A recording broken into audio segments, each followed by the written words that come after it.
नमस्कार, मैं हूं प्रभाकर मिश्रा। कोर्ट कचहरी और कानून से जुड़ी खबरें बताता हूं। कभी कभी कुछ खबरें ऐसी होती हैं जो चौंकाती हैं, शॉक वैल्यू होता है उसमें। वैसी ही एक खबर सुप्रीम कोर्ट से आई है कि एक संपत्ति विवाद के मामले में एक पक्षकार जो निचली अदालत में हार गया, हाई कोर्ट में हार गया, सुप्रीम कोर्ट में आया और सुप्रीम कोर्ट में कोर्ट के सामने कह दिया कि माय लॉर्ड, हमारा तो समझौता हो गया है, और इस आधार पर सुप्रीम कोर्ट से अपने पक्ष में फैसला ले लिया।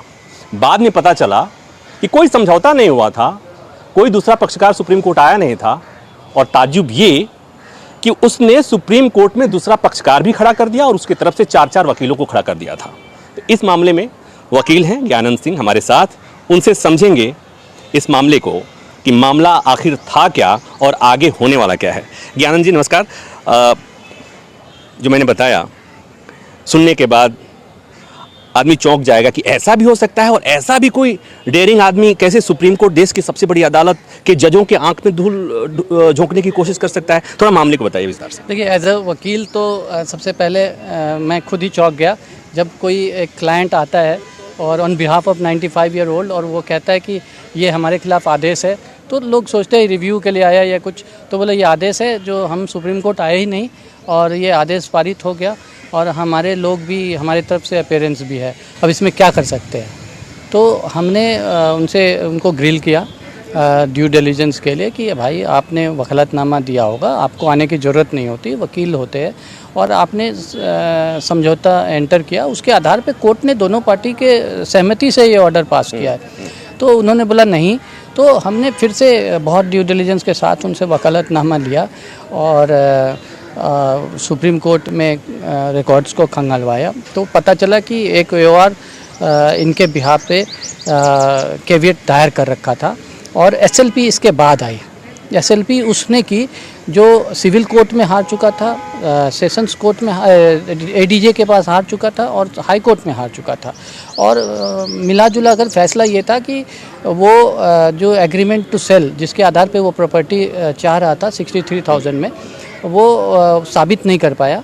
और उन्होंने जो रिसीट दिखाए थे पेमेंट्स के 1989 तक उसने बोला मैंने 63,000 दिए थे और 3-4 रिसीट थे वो फेक पाए गए थे। तो मैं उसी समय लगा कि कुछ न पहले से ही फेक कुछ इसमें डॉक्यूमेंट्स लग रहे हैं। तो हमने इसमें रिकॉल एप्लीकेशन लगाई और ये कहा कि ये जो आपने फ़ैसला दिया है उसमें हम अनरिप्रेजेंटेड थे और जो रिप्रेजेंट लॉयर जिन्होंने किया था उनको हमने ऑथराइज़ नहीं किया था। तो और जो एग्रीमेंट हम इस केस में लगा हुआ है उसमें मेरे सिग्नेचर्स नहीं हैं। तो कोर्ट ने उस पर शुरू में कोर्ट ने उस पर नोटिस किया था सारे वकीलों को, और कल जब फाइनली नोटिस सर्व होने के बाद मामला लगा तो AOR के तरफ से एक वकील पेश हुए और उन्होंने बोला कि जो AOR जिन्होंने कैविएट लगाया था, बोला कि वो इस केस को नहीं जानते, वो अपीयर भी नहीं हुए हैं और न ही उन्होंने किसी के लिए वकालत, किसी के बिहाफ पे वकालत। मतलब ये कि AOR के नाम पर भी फर्जी हुआ। हाँ, अगर वो सही बोल रहे हैं तो फिर AOR की डॉटर का भी अपीयरेंस उस केस में दिया हुआ था। डॉटर खुद पर्सनली प्रेजेंट थी कोर्ट में। उन्होंने भी बोला कि मुझे इस केस के बारे में कुछ नहीं पता और मेरे पिता तो 5 साल से प्रैक्टिस ही नहीं कर रहे। और एक सीनियर काउंसिल जो लीड कर रहे थे इस पिटिशनर की तरफ से, उनका नाम किसी को कोर्ट ने पूछा भी कि ये कौन है, तो किसी को अंदाज़ा नहीं है कि ये सीनियर काउंसिल हैं कौन। और एक जो चौथा वकील था वो कोर्ट में था। अब अभी तक तो कोर्ट ने सिर्फ इंक्वायरी ऑर्डर की है, तो उनको जो पक्ष उनको जो अपना बोलना होगा वो रजिस्ट्रार के सामने बोलेंगे। कोर्ट ने एक मिनट यहाँ रुकें। जो दूसरा पक्ष है उसके तरफ से वो उसका दावा है कि वो सुप्रीम कोर्ट आए ही नहीं, जिसके वकील हैं ज्ञानंद सिंह, और 4 लोग यहाँ पेश हो गए और 4 में एक आदमी जो 80 साल के आसपास के हैं जो वकील साहब, वो 5-6 साल से कभी कोर्ट आए ही नहीं। AOR जो सुप्रीम कोर्ट में ऑफिशियली पिटीशन किसी के बिहाफ पे दायर करता है, उसे उस केस के बारे में पता ही नहीं है। दूसरी वकील कह रही है कि मुझे तो इसके बारे में पता ही नहीं है। ये तो और केस को लीड एक सीनियर काउंसिल ने किया डेजिग्नेटेड सीनियर काउंसिल ने, और उनका किसी को पता नहीं कि वो हैं कौन। आगे अगर इंक्वायरी में रजिस्ट्रार अगर उनको निकाल लें कहाँ से कौन है वो, तो उनका भी स्टेटमेंट होगा और ये देखा जाएगा कि कहाँ पे चूक हुई, किस जगह फ्रॉड हुआ, क्या फेक डॉक्यूमेंट्स लगाए गए, और उसके आधार पे सुप्रीम कोर्ट ने ये भी बोला है कि उसके बाद हम डिसाइड करेंगे कि एफआईआर करना है या नहीं करना है। एप्लीकेशन तो already on the face of it सही पाया गया, और वो जो आदेश था कोर्ट ने उसको विड्रॉ ही कर लिया है। अब एक बात और बताइए, थोड़ा सा समझने के लिए, ये मामला जो मैं समझ पाया हूँ बिहार का है, मुजफ्फरपुर का है, मामले के बारे में थोड़ा बैकग्राउंड बताइए और आपके क्लाइंट कौन है उनके बारे में बताइए। देखिए, जो क्लाइंट हैं 95 इयर्स के हैं अभी। वो पहले कुछ पढ़े लिखे हैं, कुछ लिखते हैं, कभी फिल्मों के लिए भी काम किया होगा, और उन्होंने इनका कहना है जो उनकी प्रॉपर्टी में कोई और रह रहा था, जो अदर पार्टी है, और उसने क्लेम ये किया है कि 1986 के आसपास एग्रीमेंट टू सेल हुई थी 63,000 में, जो कि आज में भी 100 गुना उससे ज़्यादा प्रॉपर्टी वो उन्होंने बेचने का वो किया था। उस दावे को लेकर वो कोर्ट गया था, सिविल कोर्ट में पहले गया था, वहाँ से रिजेक्ट हो गया। उसके बाद एडीजे के पास गया, वहाँ से भी रिजेक्ट हो गया। हाई कोर्ट भी गया, वहाँ से भी रिजेक्ट हो गया, और फाइंडिंग में फॉर्जरी का भी जिक्र है कि ये जो रिसीट्स दिखाए थे वो फॉर्ज थे। उसके बाद जब 3 जगह से ये हार गए, तो उसको उस प्रॉपर्टी को वापस लेने के लिए ये 95 इयर्स के जो व्यक्ति हैं, इन्होंने एक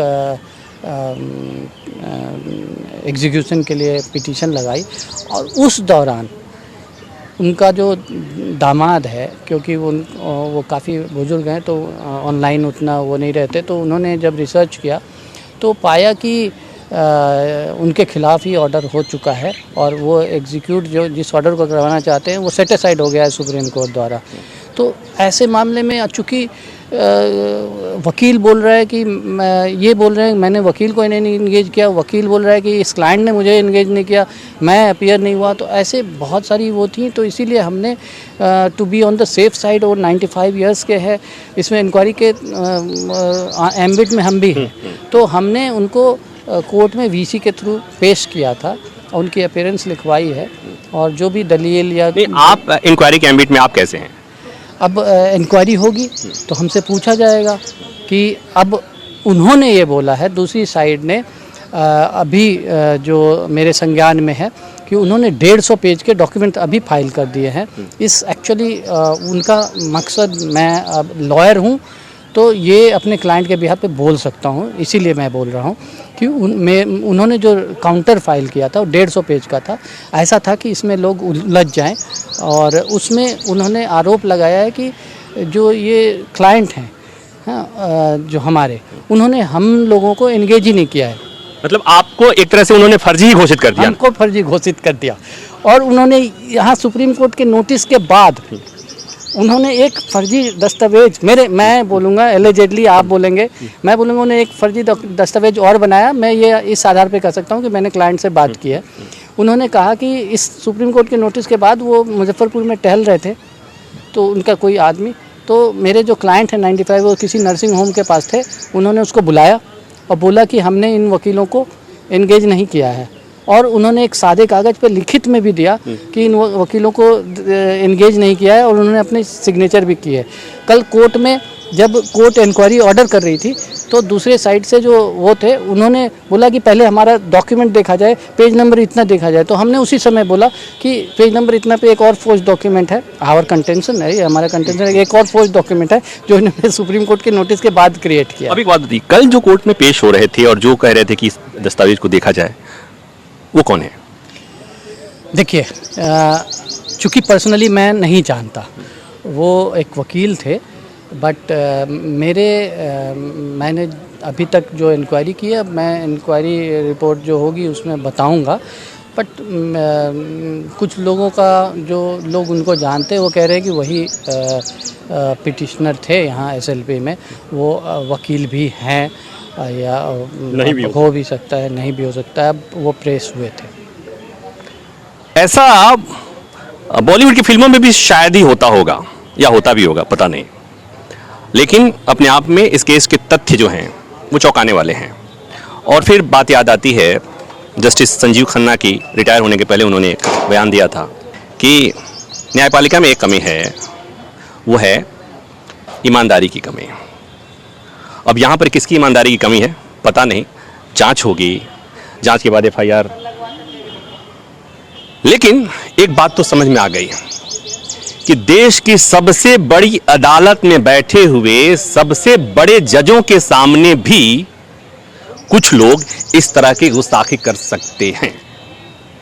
ठीक है, उम्मीद है ये फिल्म आपको पसंद आई होगी। ये लीगल फिल्म है, सच्ची घटना है, और सच्ची घटना के एक पात्र ने आपको विस्तार से बताया, और मैं सूत्रधार के तौर पर मेरी कोशिश थी कि इस घटना के सारे पहलुओं से आपको रूबरू कराऊं। वीडियो बना रहे हैं कुलदीप। उम्मीद है ये वीडियो आपको पसंद आएगी। धन्यवाद।